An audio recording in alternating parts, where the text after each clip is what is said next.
And what other things could we be doing to help improve this kind of drift of talent into financial services? What do we need to keep engineers in, or train people who trained as engineers working on these hard problems? I strongly believe the only way to do so in the UK right now, in the short term, is to just build and inspire and give other people the opportunity and platform to build real stuff and create real value. I do strongly believe that me, just by creating KAIKAKU and setting this into the world, has inspired a lot of people, and I strongly want to inspire more and more people by becoming successful as a company, as a hardware startup in London.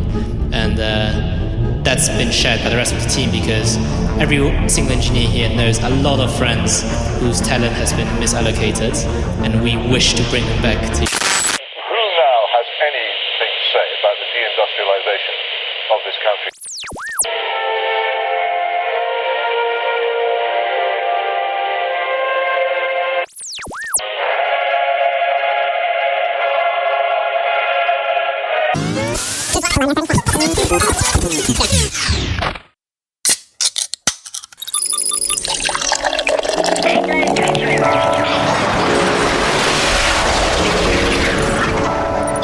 Georgian townhouses on the moon, the highest GDP per capita in the Milky Way. Small modular reactors under every village green. This is Anglo-futurism.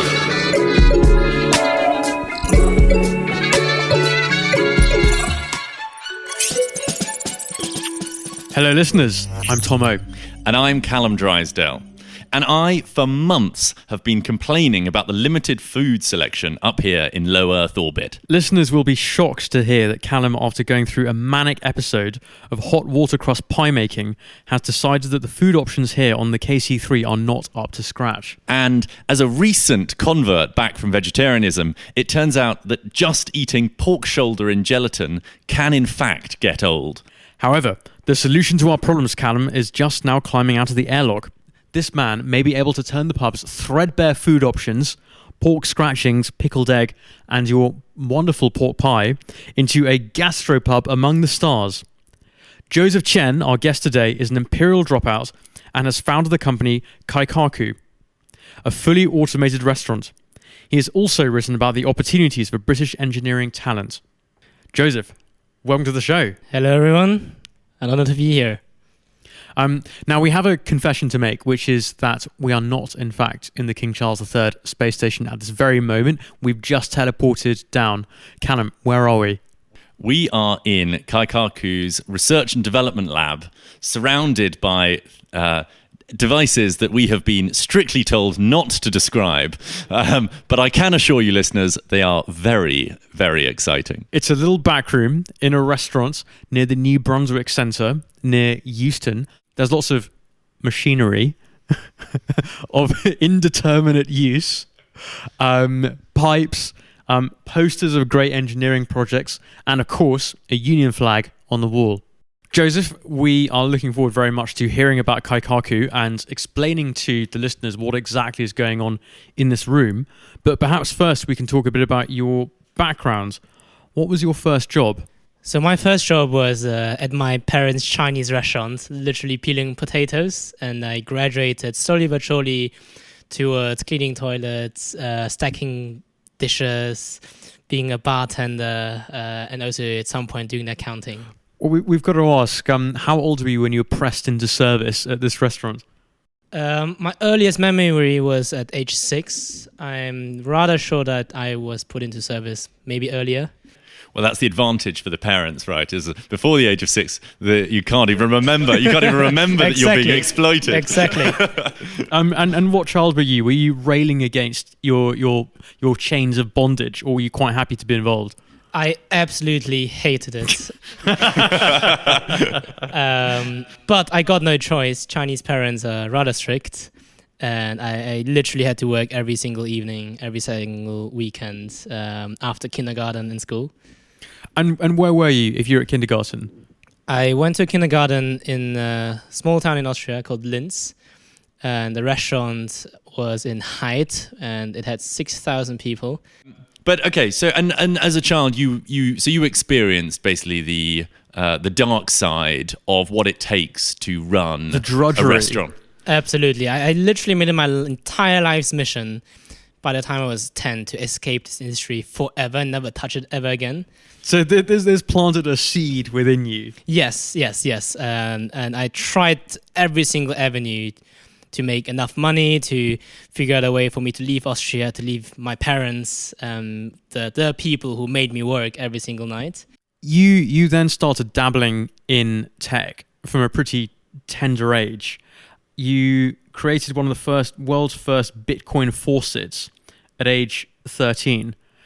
What is a Bitcoin faucet? Yeah, you mean you don't just turn on the tap and they come pouring out? It's almost like that. So a Bitcoin faucet, more than 10 years ago, was one of the best ways for people who heard about Bitcoin but didn't want to spend money or didn't understand how to get Bitcoin to get their first Bitcoin. And the business model was rather simple, and it only was contingent on Google AdSense, still allowing crypto projects. And I had this rather shady website where you had to go 30 times over 30 days and you'll get 0.001 cent worth of Bitcoin. In return, because you visit me 30 times, I might get 1 cent worth of ad revenue. So did you get filthy rich at 13? Back then, no. Bitcoin was worth almost nothing. But I kept Googling how to make money online, and Bitcoin was one of the stops. We should try that, Calum. Yeah, exactly. God, that's clearly where I'm we've not been sure the going answer wrong, is Tom. journalism or being a PhD student. And did you hold on to any of those Bitcoin that passed through your sticky 13-year-old fingers? I wish I would have held on to more, but yes, that explains a bit of my wealth as well. Because we're not to spoil it, but we are sitting inside a fraction of Joseph's restaurant empire. And you're how old? 24 now. 24. Intriguing. Are you going to tell us how many Bitcoin you had from the age of 13? Well, I had a lot and I lost a lot. So at the very end, accidentally in a landfill site, or no, very intentionally on like crypto scams, gambling websites, or the dignified way to lose that, Bitcoin. like any kind of 13-year-old boy living out his dreams, you just hired loads of hookers and like bought your local football team. Unfortunately, I didn't have the time to do it. My only time I properly had was during school, where funnily enough my parents sent me to a Catholic school, and I was lucky enough to be able to convince a headmaster that I'm fully Buddhist, which I'm not, and I got to skip religion lessons. And because we had like 4 or 5 hours worth of religion lessons per week, that was my free time. Right, so time not spent in lessons in Catholicism were instead spent on making money online. I think there's a lesson in there somewhere, but one that I, as a God-fearing young man, as a devout worshipper in the Church of England, Bitcoin you have right am now. ideologically opposed to even notice. But then you did lots of other interesting stuff. You were intern number 1 at Bitpanda, Austria's first unicorn. You founded a last mile delivery startup aged 17. How did that work? So I met my boss at Bitpanda through a weird forum called Bitcoin Talk, and we were one of the only people back then, the only 2 Austrians who collected physical collectible coins called Casasius coins. And then at some point I just decided to reach out because I knew he founded, back then it was called Coinimal, and I knew that they were in Vienna, so I just wanted an internship. And it was quite funny because he probably didn't expect me to be back then 15 or 16. And I got the job while I was, I think, 16 years old, 17 years old, my first internship. Also, another funny thing is when I first interviewed, there were maybe 14, 15 people. And by the time I joined, there were 70. So I luckily got to experience one of Austria's proper startup growth stories. And was this just on your summer holidays from school? Yes. And then how did that end? Was that when you were press ganged into service in the Austrian military? So that definitely contributed to my very cool service at the Austrian military, actually, where in Austria, for those who don't know, by the age of 18, if you're male, you have to either do military service or civil service. Military service is more or less like 6 months of hard but meaningless work, or 9 months of easy, meaningful work. And I chose the hard and meaningless work. Just because it was shorter. I didn't have more time to lose. I got trained in German. I got into a Jägerbataillon, so those were the foot soldiers who would train how to shoot and roll around in dirt. Got training in that. I was one of the best snipers, actually, during basic training. And then I transitioned into what we call in the military Bau Pioneer, which is a fancy word of saying you're just a DIY workshop guy, because we were building tents and chairs for other soldiers. Luckily enough, I got a special assignment by the Austrian Ministry of Defense to rebuild proper software for the sports centers. And in Austria, I didn't know it until I got it. I realized that all the top athletes, all the Olympic athletes, they were sponsored through the military. And in return, the military created those super fancy sports centers across Austria where everybody trained. And I just transitioned from in the middle of nowhere building chairs and tables to sitting in probably the best gym in Austria with Olympic athletes all around me and write software. And what did you want to do with your life from that point? I just wanted to leave Austria. That's all I knew. I just wanted to get to escape the trauma I experienced. And our onboard computer has dredged up another fact about your early life, Joseph, which is that you helped create a drink called G-Spots for the Netflix show Sex Education. That's a very funny one. Also links back to my Austrian roots. So me and another Austrian friend somehow stumbled upon, getting access to Gillian Anderson, who played a role in one of my favorite Netflix shows. And it's very good, actually. Sex Education. I don't think taught me a lot of things that I didn't know. For example, what sex was. And the story begins by Gillian Anderson initially being more or less addicted to apple juice and Coca-Cola Coke. And Robin, my Austrian friend, convinced her to build her own drink because she was drinking so much and have an impact in the world by launching her own drink. And that's why I came in with my operational experience launching startups and just being a crazy guy who can make things happen, to crazy people in the creative space who just had a very cool idea. Maybe after the show you can explain to Calum what a G-Spot is and why you named the drink after that. But for now, it'd be interesting to know what gave you this mindset where you seem as a young man to have been incredibly entrepreneurial. You don't seem to have been pursuing kind of conventional success, like becoming a doctor or something like that.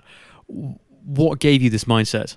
Just growing up in an environment where everything you compare yourselves to, you just feel like shit.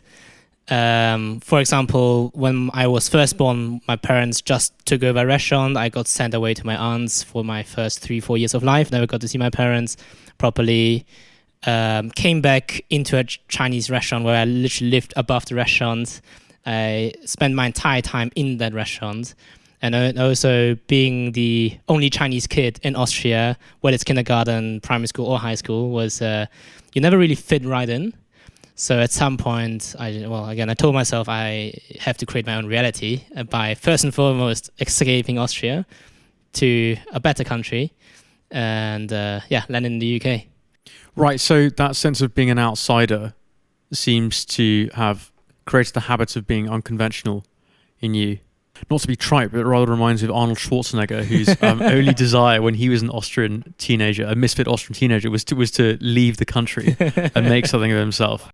Well, and also when he was in the army, he spent the whole time lifting weights and got in trouble for going off base to go to a Mr. Olympia competition. And listeners, you can't see it, but Joseph, he's pretty he's built. He's kissing his biceps right now. And you wrote something quite moving as well about being the child of immigrants. You said that people in your situation, the children of immigrants, feel very powerfully motivated to repay the sacrifices of your parents. You invoked Confucian values of filial piety. How do you compare those relationships to the relationships that Western children have with their parents? So in China specifically, the culture is very much, as you mentioned, the Confucian concept of filialism, the children paying back their parents and their parents paying back their grandparents. And it's almost passed down partly because of just pure economics, in the sense of back then there was no pension system, so the only children you can rely on were the children. To a point where it's changing in China very, very quickly so. But I suppose China has just experienced that phenomenon recently, whereas Western societies have had that luxury, quote unquote, for a long time now, of having a proper pension system. What do you see in, I suppose, children of Western parents? Do you see them as feckless and not sufficiently devoted to their parents? Not necessarily. I would say a complete different type of devotion that's not just economical, where for Asian societies, Chinese specifically, it becomes extremely economical. You know, you have to pay your parents in big red packets every New Year for them to live. And you have to pay them what? Exactly. In Chinese New Year time, there's this joke where you say, I'm going to say in Chinese, 恭喜发财,红包拿来. 恭喜发财 is like the phrase you say during Chinese New Year is like, congratulations on getting rich. And then the second part of it is 红包拿来. 红包 is a red envelope. 拿来 is give it to me. Give me your red envelope. Right, yeah. So yes, you've now done well. Now how can I reap the benefits of that? And I'm going to hand over to Calum in a moment for him to ask you about robotics. But there's a happy ending to this story. And the happy ending is you finally arriving on British soil, is it not?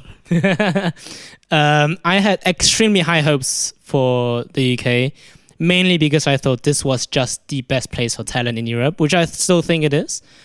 And then I realized over the years that there's such a massive misallocation of talent.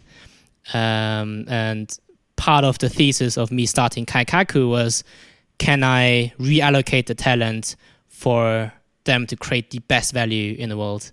Yeah, I mean, let's talk about KAIKAKU, right? So as we've mentioned, it is a company that is using robotics and tech to improve the restaurant industry. So as you say, despite your best efforts, you have ended up back in restaurants. Do you want to tell listeners a little bit about what the company does, what its thesis is, and kind of the ways and directions that you see it going? Sure. So the backstory of why I even jumped back into the restaurant industry itself is, as I opened up more to my parents, they just told me, Joseph, one of the only reasons why we had to make you work in the restaurant was that was the only time us as parents, when we're restaurant owners, to spend time with our son, because it is such a tough, operational heavy industry and business to be in. And that has not changed over the past decades. And the thesis of KAIKAKU is, can we build a completely next generational operating system with hardware, software, AI that's vertically integrated and bring that experience into the real world? And the way we want to do that is, hardware traditionally had extremely long iteration cycles. And that's the reason why we built what we call a living laboratory in the middle of London with real customers who pay real money, who at times give us real complaints. Use that feedback cycle, get all the engineers literally behind the restaurant in the laboratory that we're sitting right now, and build that operating system step by step, year by year. Yeah, and I think we mentioned the Union Jack that is pinned up on the wall. Do you tell us a bit more about your other co-founders? And I think you said before we started that you do think of this as a British company. Which I think is quite an interesting thing to hear. Yes. So our first CTO, he was the former head of 10x Technologies at Ocado. He led the development of what is now actually a world-leading technology for robotic grocery warehouse automation. He's now transitioned to an advisor. Our new CTO, he's just this kid who's built things since the age of 7. His name is Ivan. He went to Imperial, got top of class in mech-eng, and has built robots probably since 10 years now, robot arms, drones, etc. And he's the person actually behind everything that you see in this room, built in no time. And my other co-founder, Piers, he was UK's youngest McDonald's manager. Dropped out of the LSE to make this happen. and he brings the also traumatic experience of having worked in gastronomy to the business that we have. Most of us are British. I am actually, we joke about it all the time. I'm the only DEI hire.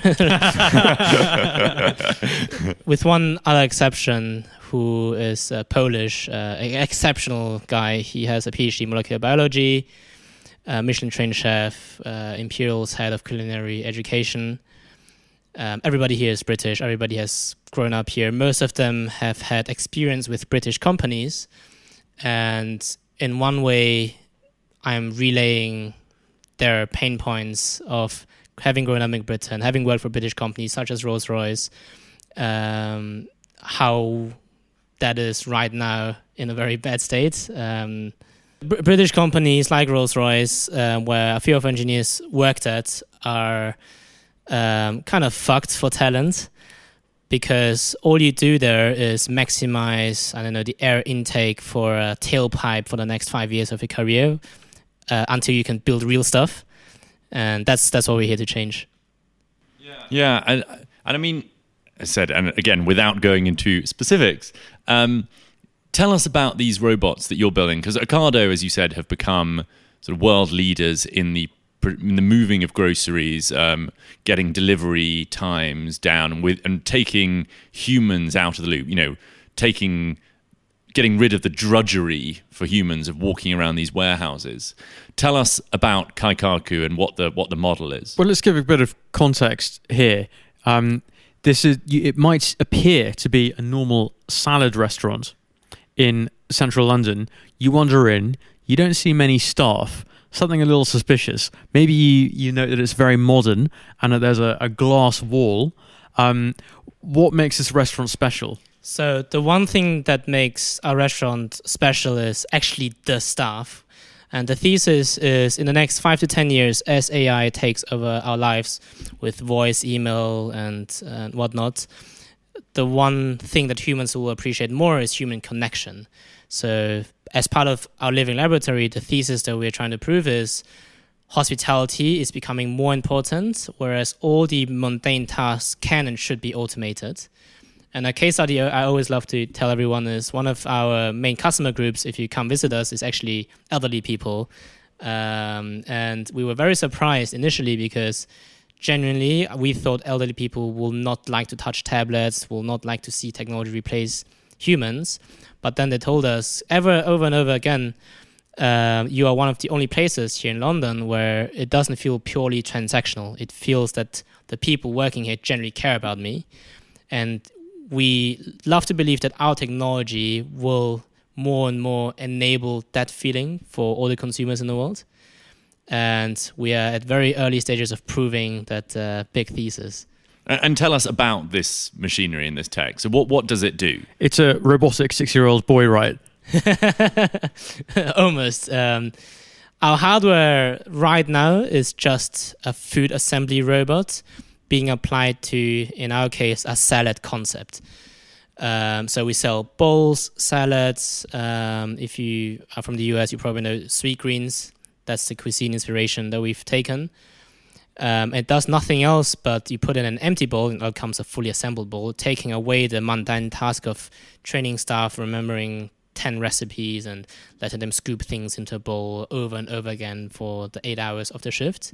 So just by us launching this piece of hardware, the staff now have more time to genuinely care about the customer, communicate to them and ask them what they like, tell them exactly what they should order, bring them water, cups of water, and answer questions without being annoyed. They're also very hearty salads and perhaps a little healthier than the endless pork pies that you've been serving us, Calum, in the KC3. Yes, I have to say I haven't eaten that many mixed grains and leaves for a while up here. It's been quite a lard-based diet. Yeah, we recommend these salads for sure. Well, and actually very large and generous. I was very pleasantly surprised. Although maybe, Tom, this is bad journalism from us in that we have eaten some of these beforehand, so could feasibly have been bribed into giving these positive reviews. But they were fantastic, and I would encourage people to come and try them. And maybe tell us a little more. You call this your living laboratory. What have been the processes or the factors that have slowed down hardware development in Britain? And what are you doing differently that's sort of making this faster and more efficient? Number one thing, iteration cycles, where more recently technologies like 3D printing became more and more mature, enabling those iteration cycles. For us in food specifically, we have now cracked the code of how can we use food-safe 3D printed parts in a production-ready environment in a live restaurant. And this allows us, for example, to literally iterate on hardware every single day, multiple times a day, where, for example, something will break in the restaurant, engineers would sit in this room right now, create a new part, print it downstairs, and within a few hours, you've got a new part that you can put out and test. Has not been possible. It's not a UK-specific problem. The more UK-specific problem, I believe, is just all the best engineers who would have been making hardware are now sitting somewhere in a bank, opening and closing Excel sheets for the entire day. And at the moment, I mean, you say that the staff are able then to have a bit more of a personal interaction with the customers. How do you see the role of humans in businesses like this going forward? I strongly believe they will take an even more essential role in a business like this. And truthfully, restaurants are all about hospitality. The reason why you go to a restaurant, whether you know it consciously or subconsciously, is not just because of the food, but of the people. In theory, you could have just gone to a Waitrose next door and bought a similar salad for half the price. But people still come here because of the service, and we are actually one of the best rated bowl restaurants in London because of our service. One of the themes from other conversations we've had on this podcast is that automation is one of the keys to prosperity. It's very easy to, find a 6-year-old boy to do your grunt work, as Calum and I often do with the editing of this podcast. But if you actually want to, improve your products, become more productive, generate more taxes for the inland revenue, then you're going to have to outsource it somewhat to robots, right? And this seems to be the essence of your business. Yes, absolutely. I strongly subscribe to the philosophy of creative destruction. A lot of that has happened mainly in the software realm. You would destroy jobs for the sake of creating better, more productive jobs. We used to have that within physical spaces, hardware, when we transitioned from coal trains to electric trains. But that's stopping now. That's not happening anymore nowadays. And we hope to become one of the sparks who can re-spark that automation hype. And Calum and I are not perturbed at all by what you say, because we as podcasters are totally irreplaceable by AI. But there might be listeners who hear this talk of automation and worry for the future of their jobs. Are they just collateral in a societal trend towards automation and prosperity for some but not all? Not at all. I see this as a huge opportunity. Even if we take an example of our staff, traditionally what we would have had to do without the automation that we have today is 80% of the training would just be to get them to adhere to the processes and doing the manual work correctly. Whereas now our training is more on how do you speak to the customer? How do you create the best experiences for the customer? And I think that will apply to most industries. Instead of having previously people shoving coal into the train and being trained to do that, probably it's more productive to train them to either maintain electrical systems or become extremely friendly service personnel on the train. I think that's right. And I think that actually would be a glorious thing, in that we have seen ever since the Industrial Revolution an improving of people's lives through a changing in jobs, that we can't just keep on doing the old work that was in many cases dangerous, boring, and inefficient, and that robots really are here to relieve people of drudgery and promote a higher standard of living, a better way of life to everyone, right? Absolutely. Yeah, and so maybe before we go to a break, maybe tell us a little bit, paint a picture for the listeners of what is the experience of coming into a KAIKAKU restaurant. So the dream experience is to create a space where the staff are front and center. It's all about hospitality, where you walk in, you get greeted by friendly people who generally care about you. You don't see people hate their jobs because they have to do a very mundane task over and over again for the entire day. And the food is just exceptional. And I strongly believe, yes, food and love and human love is quite essential. I think there will be a lot of people curating menus. However, the execution of that is better done by automated systems like the robot that we built.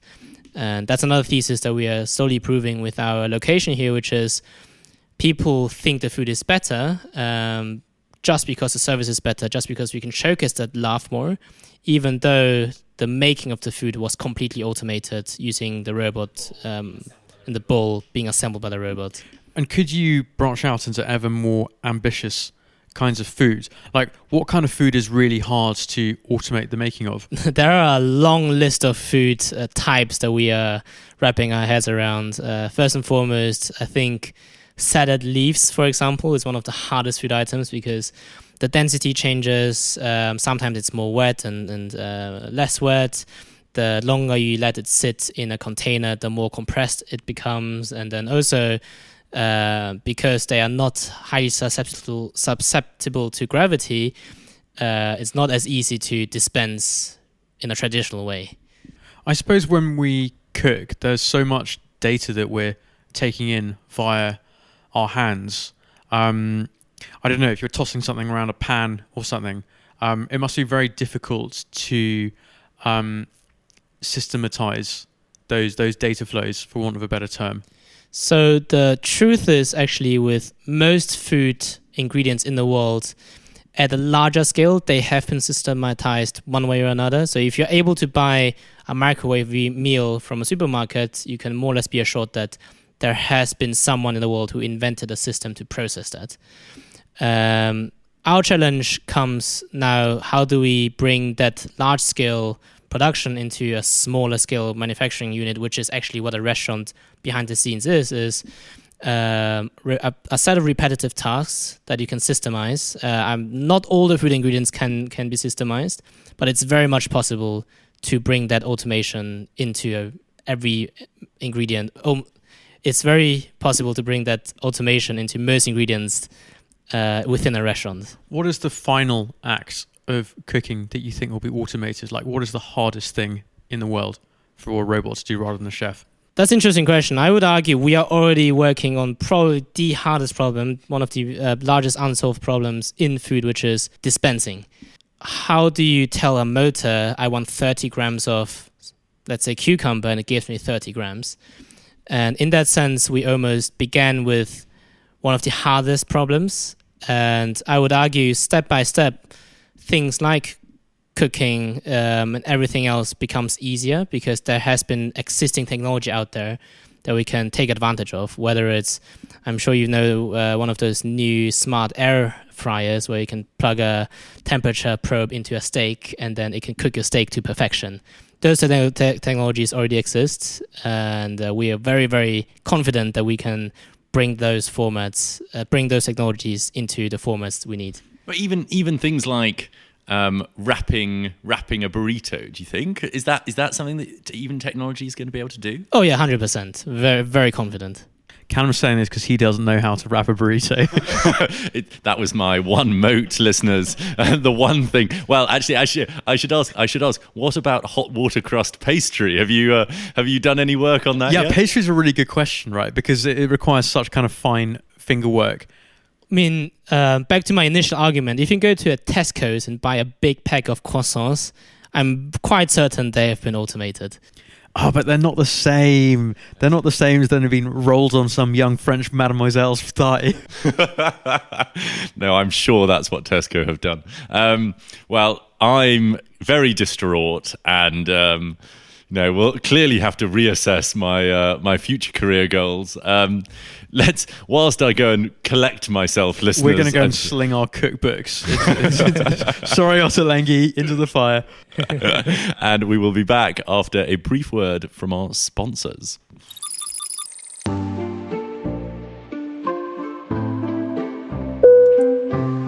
This is a public health warning for colonists of the British Martian territory. Please remember that while terraforming efforts have made it possible to travel outside of your habitats without pressure suits, the atmosphere is still thin, and respirators should always be taken with you if you intend to spend more than 20 minutes outside. This is also critical for protection from the dust storms, which can spring up at little notice. Familiarise yourself with the dust storm alarms and lockdown procedures to keep both you and your families safe. Let's build a strong Mars together. This has been a message from His Majesty's Government of Mars. Listeners, welcome back. Calum and I remain in the laboratory concealed within Common Room, a salad restaurant near Euston. We're with Josef Chen. We've heard about his background and how he started out peeling potatoes age 6 for his parents in Austria, how he founded this business, KAIKAKU, which automates cooking. We've heard about his current work on robotics, and we are about to ask Josef about the future of robotics. Josef, what other cool stuff is going on at the frontier of robotics? Yeah, that's a great question. A lot of cool things are happening, including humanoid robotics. I find them personally extremely entertaining, very cool. However, I don't think that's the frontier. I believe strongly that there is a lot of grifters within the robotics, humanoid robotics space. They are not very efficient, and my take is they will never become very efficient. And that's because humans are kind of general purpose meat sacks that are like reasonably good at most physical tasks, but any time that we want to automate something, we invent like a combine harvester or like a robot arm or something. Absolutely. Humans are not very efficient at most things. We are mediocre at almost everything, and I do believe humanoids is the wrong direction to go if you want to create productivity in the world beyond entertainment. But is that not like kind of the advantage of humanoids? And I admit I have an ideological preference here for replacing combine harvesters with smock-wearing humanoids moving up and down the fields with scythes, as opposed to those clankers. Yeah, exactly, Butlerian jihad now. But do we not? Like, is there not an advantage of having humanoids in sort of human spaces, and that having these compliant mechanisms, that efficiency, when you receive your robot butler, efficiency isn't necessarily the preference. You don't need your butler to make 1 billion poached eggs. You just need one poached egg to arrive on time, right? And it needs to operate in your kitchen. Absolutely. However, there are not many quote-unquote human spaces in the world that are designed for humans, maybe beyond your own home. And yes, it is a huge market, but humanoids, even within the home, if you even compare to like a Roomba-esque cleaning device, a humanoid will not be able to outperform most of the tasks. Elon Musk has been developing humanoid robots, perhaps because he thinks it's a good idea to take a bunch of them to Mars, where they can be kind of general purpose, mediocre robots handling whatever Mars throws at them. Surely in unexplored terrain, humanoids are much more useful than, say, like a bunch of robot arms. In theory, yes, I completely agree. In practice, even Mars as an example, it's not like we don't know what the terrain is. And I would say... Sure, we don't know what precise engineering challenges they will be. Yes, but even starting, let's say, bottom up, right from the legs, why should we have put in, let's say, a decade's worth of engineering work trying to perfect how humans work into a format of humanoid robots if we know that on Mars, like those Mars rovers, they use a belt format to move around, and we know they're already efficient. So to me, there are genuinely not many spaces, including Mars, that humanoids with their generalizable bipedal leg movement is actually more efficient than something we've already proven before. But what about the foundational like robotics models? Surely that's actually an easier thing to apply to humanoids, where there are kind of examples and it's much easier to train them and then like carry across between robots rather than these highly specialized tasks. Like, for example, yours, right? There isn't going to be a foundation model that you can put into your salad dispensers and it'll just like instantly get it.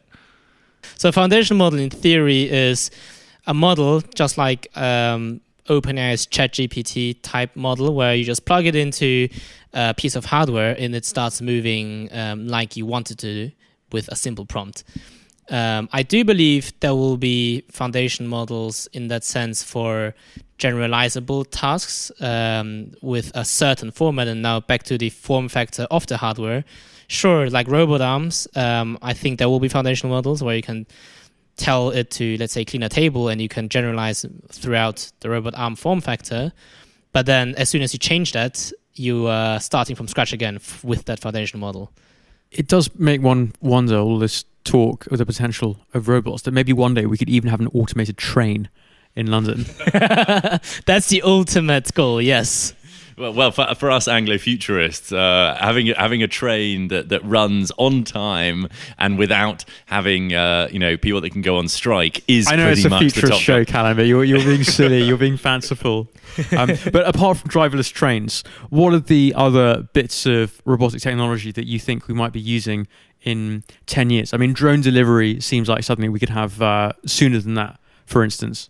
So I strongly believe that over the next 10 years, specialized robotics will win the game, where you just need a crazy founder within a certain industry and just translate all those physical problems into a form factor and in some ways a model that work, where you can repeatedly automate a task.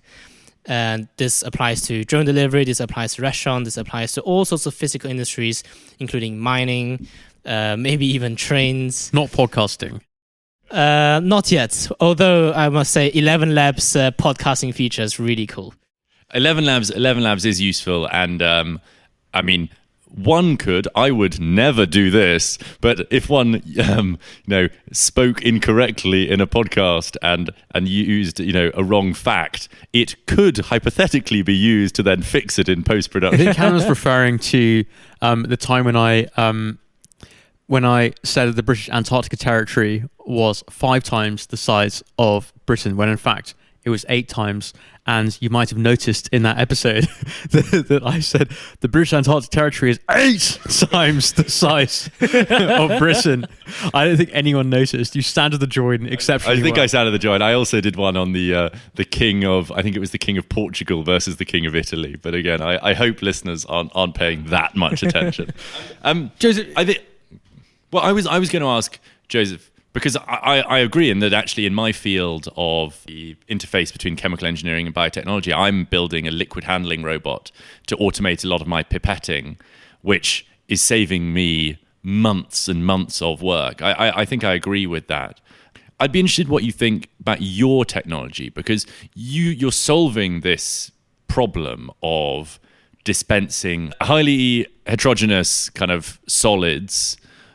Where do you see this going? Because Ocado have obviously built this big business on groceries and grocery packing. Where do you see your food dispensing going? So food dispensing is only 1% of what we do. The overlapping goal is, can we deliver that next generational experience? One example I love to give is Neko Health. That's talk of town right now, being the next generation of healthcare, founded by the founder of Spotify. And at its core, the technology they've built is one very fancy scanning device, but also I would say 90% of the value was delivered by them packaging up that device in an extremely futuristic and cool experience, where you walk in, the app feels cool, you go there, everything within the interiors of that Neko Health clinic feels extremely futuristic. And our intention and philosophy is the only way to change an industry as old as healthcare and also restaurants is if we can build that experience for everyone. Well, and you talked before we started about how much lower as a sort of ratio of profits to stock a lot of these food companies traded. Do you want to talk a bit more about that? Yes. So we faced ourselves head on the problem working within an industry full of headwinds, which is restaurants right now experiencing a lot of cost increases through the new government, cutting of business rates relief, increasing of national insurance contributions, etc., is instead of us trying to sell to B2B and hope that in the next 5 years we can get to 100 locations or open 100 locations over the next 20 years ourselves by doing pure consumer, we realized there's a way where we can turn all those headwinds into tailwinds, which is right now in the UK, for example, most restaurants are struggling. Most of them are either barely profitable or not profitable. And in return, they are valued at ridiculously low stock prices. Whereas in the US, for example, a restaurant chain might have higher revenue to sales multiples than tech stocks. For example, Chipotle trade, I think right now it's 7 or 8 times sales. Google trades at maybe 6 times sales. In the UK, that's only 5% of that, even less. So the UK equivalent chain of that would be Tortilla, which is Europe's largest Mexican fast casual chain. They trade at less than 0.2x the revenue. And why is that? What are the problems in Europe that make that the case? Number one, there's just not enough excitement in the public markets. This is the reason why none of the tech stocks go public here. And second of all, in Europe, even for the public market, all of the perspectives and how stocks are valued are very much short-term based. People don't get excited about technology. Chipotle, for example, or in the restaurant industry, Sweetgreen, every single big company that is listed in the US, they have some sort of tech angle and they all think very big and we're going to roll out technology and automation throughout all of our locations. That's just not happening in Europe, which is actually a huge opportunity for us because us Europeans and British people, we still eat the same food as US people. All of us spend just the same money as US consumers do. Why should our industry within this space, restaurants, for example, be valued so much less than US stocks? And that's the huge opportunity we see with KAIKAKU. If we can create this large operating system, and by us owning the underlying distressed asset, we get two things. Number one, we can go into it with immediate transformational change, where we, instead of, back to my first argument of trying to convince a B2B customer to let us deploy tech in 100 locations, the management within those companies crave us to deploy the technology. And number two, the upside of that is just much higher than trying to sell, a piece of software for $10,000 a month. We get the equity upside because we genuinely transform the business for the better. So what are your future plans for KAIKAKU? Right now, our entire focus is to de-risk technology, build the operating system, prove that all the efficiencies work, beginning with Common Room, but also maybe with partners like Tortilla and other large companies within the space. Another thing that us as Britsmen should remember is Britain is actually one of the centers of food. We have the largest contract catering company in the world called Compass Group. We are one of the largest consumer groups, one of the most forward-looking here in London, where most of the food trends actually come from London. Yeah, so I suppose, yes, if you can make something happen here, it's then ready to be exported around the world to these other sort of receptive and secondary markets. Famously, the world loves British food. British foods, I personally hate, actually. Well, that's getting cut out. Clearly, British culinary delights, in my opinion, just don't exist. Oh, come on. Name one. Just wait until you try one of my pies. Humorous, Joseph. Name butter one chicken nice bit is of the British best food. one. Butter chicken. This is outrageous. Before we fling you out of our space station, tell us where this leaves the young potato peelers. Isn't there something noble in hard work? People often say that doing bits of menial work early in their life taught them the value of discipline and that kind of thing. Are they making it up? Is it a trade-off that you think society should make? What is your view? I 100% agree. I do believe the best people in my life who I work with, all of them have in some way, shape, or form experience physical hardship as during the childhood, whether it's working and helping their dads in the house and doing garden work, to building microwaves, to building real stuff. It does definitely shape someone's personality for the better for life. Well, this brings us on to this question: the UK's elite hardware talents. And your view is that it is not punching above its weight. I'll hand you over to Calum. Well, yeah, not punching above its weight, punching well below its weight. You wrote an essay about the sort of wasted potential of a lot of British engineers. Do you want to maybe run us through the sort of argument? Yes, absolutely. Maybe a bit of context on Britain specifically, and at the same time why it's good and bad of London being the financial center is consciously, I believe, British policy has decided to give up its comparative advantage of industrial might for this prestigious service-based business, which is consulting, finance, and intentionally build this financial hub in Europe. It's very lucrative. However, I strongly believe it is the wrong way to allocate talent, specifically engineering talent, into just purely financial jobs. And in my article, I write about literally children, and those are real stories, who build real stuff, who have real skill sets to change the world, not just by opening and closing Excel sheets or dragging charts from PowerPoint to Word. A lot of people, and this is actually one of the only reasons they got into those top universities in the first place, is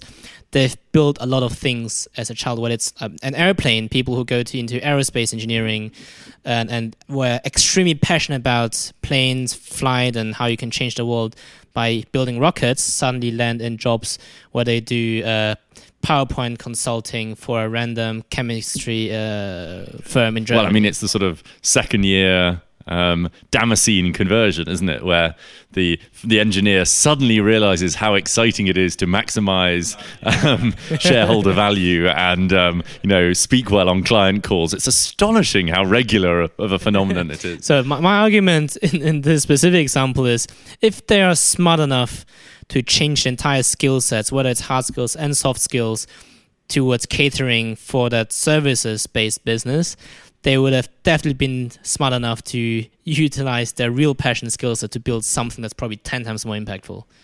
Why aren't they doing it? Is it because they suddenly discover the love of money when they're 20? Is it because there's a deficit of encouragement to go into these careers? Like, is there something culturally wrong with us as a country? All of the aforementioned are true. I think if you see it with most engineers going into financial service or consulting, is they just have no choice, in the sense of you have a choice between, let's say, Rolls-Royce, where you're going to move out of London into a very slow city, work there, optimizing tailpipes for 5 years and get paid 25 grand after uni. Or if you want to stay in London and hang out with your friends again and be in a fast, high-paced city, you have to choose industry like financial services or consulting or one of those high-paying, prestigious jobs. I've read that we can blame this to some extent on the housing market in London. You simply cannot take risks.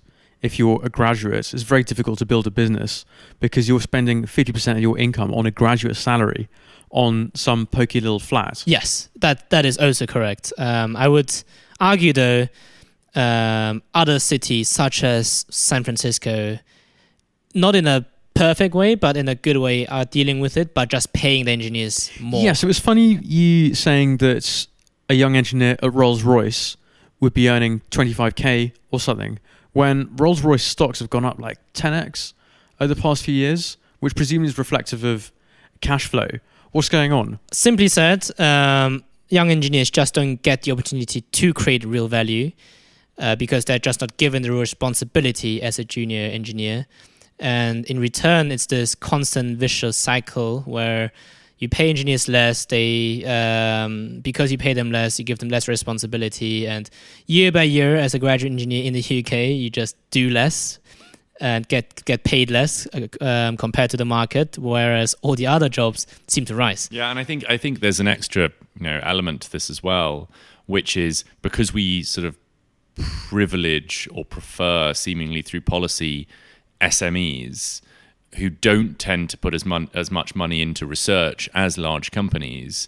There are fewer of these research-led, innovation-led roles. So as you say, you're in a sort of incremental business, you're optimizing small systems because there aren't those opportunities. Although there are still these engineering consultancies around Britain who are, in many ways, often building the future and doing outsourced work for a lot of these US giants, but they aren't necessarily being recognized as such or reaping the rewards. I want to ask now, because I definitely know this as well, but does this mean that engineers are leaving Britain? 100%. I know for a fact that the most talented people that I know are flocking towards the US, whether it's Silicon Valley, I spent New York, 6 other months ways. in the US last year. I just wanted to leave that in the conversation at this point. How did you like it? They sent him back though. They did send me packing. I think it's just easier to do things in the US if you're extremely talented because you've got so many platforms, so many choices. Whether it's working for someone or creating something of your own, you just get rewarded for creating the value, and you can create the value because you are given much responsibility to do real stuff.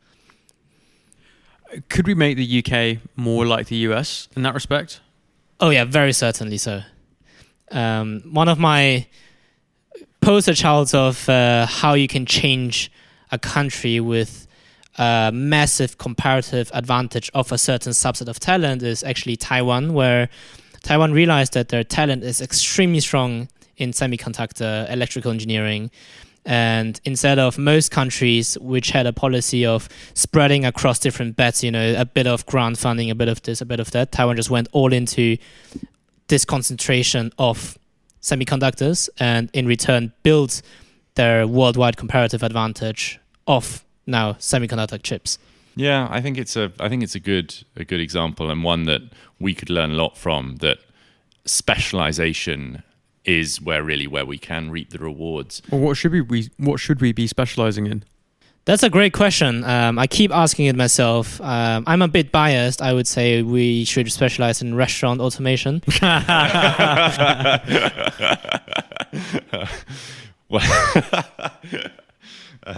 Okay, and what other things could we be doing to help improve this kind of drift of talent into financial services? What do we need to keep engineers in, or people who trained as engineers working on these hard problems?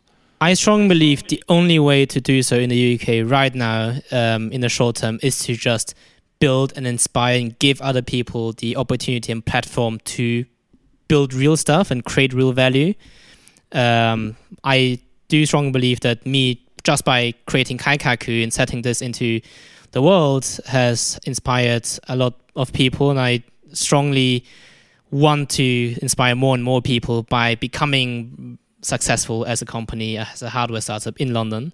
And that's been shared by the rest of the team because every single engineer here knows a lot of friends whose talent has been misallocated, and we wish to bring them back to real stuff. And you're not just saying this, are you? You've also launched a grant-giving body to try and promote this. Do you want to talk a bit about that? Yes. So I've been talking about this specific problem for a very long time with a few of my close friends, and we decided to launch something called London Microgrants, where we give £500 to people who build a community. It doesn't have to be tech business specific, can also be arts or just something that can make an impact within London. A few constraints though. We believe the people who we should fund are people who do not have other proper funding sources, who are not affiliated with, let's say, a for-profit organization already.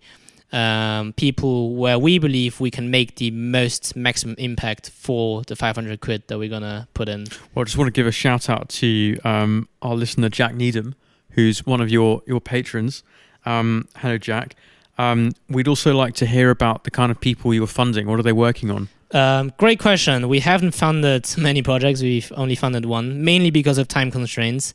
We haven't really distributed the grant much yet beyond one single LinkedIn and Twitter post. So we hope through this podcast we can get more sources of very interesting people and ideas that we can fund. And the best projects we want to fund is just a way, whether it's a simple dinner or a workshop or an exhibition, you bring together like-minded people and make an impact that we are helping by giving you the £500 that hopefully is the small paradigm shift within someone's life. Well, this philosophy being like that of Tyler Cowen, right? A small financial intervention at a formative stage could radically change the course of someone's life. Yes, that's the end goal. And we will put a link in the show notes to londonmicrogrants.org. Well, Josef, we've quizzed you about your backgrounds, your views on robotics, your views on the misallocation of British talent. What do you think the outlook is for our country? Britain, UK, please start building real stuff again. No! No! And for those people who have the capital, who have the resources, please back the people who build real stuff and really, really leverage the comparative talent advantage that we have here, which is not just finance, SaaS, fintech, and whatnot. Josef, thank you for joining us. Thank you very much. Thank you for having me. Goodbye.